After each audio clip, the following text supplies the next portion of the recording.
وای دا مصیبتونه او تکلیفونه په دې خلقو باندې راځي،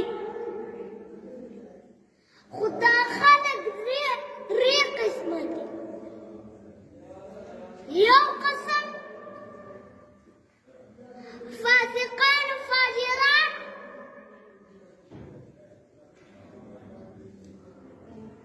بدکاران،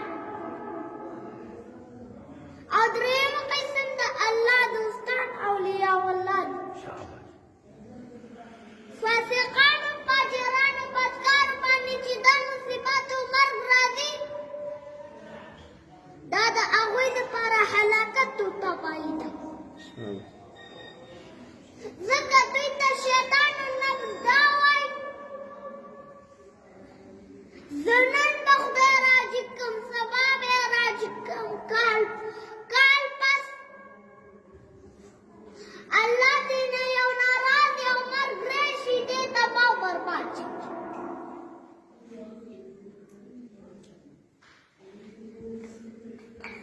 موسی علیه السلام الله ته عرض کړ، وای الله قسمه قسم امتحانات راولي. الله ورته وی زما پیغمبره، زما په کارونو باندې څوک پوهېږي نه، په دې زه پوهېږم.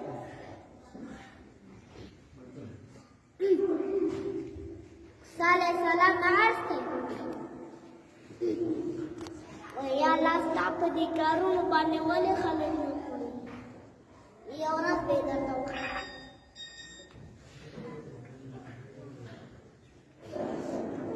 موسی علیه السلام په یو سفر روان دی،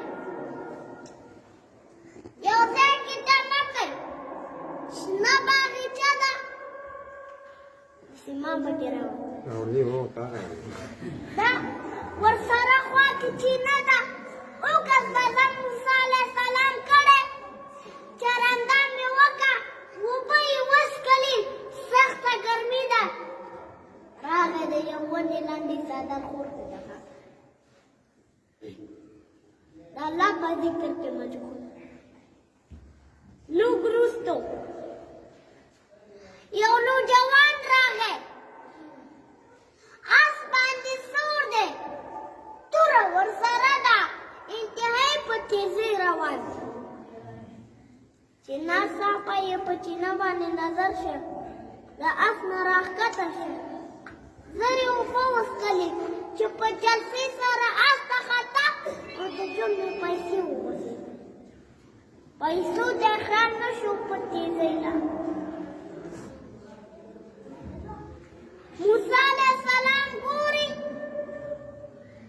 ناشنا ننداره ده، وروستو یو ګربه راغی، کونډ راغی، میږي بیا یې رمۍ یو طرف ته کړه، راغی چې اوبه وڅښي، نو د هغه سړي نه چې پیسې غورځېدلې وې، اوبه یې هم وڅښلې او دا پیسې هم راجوړې، ده هم پکې واچولې وه.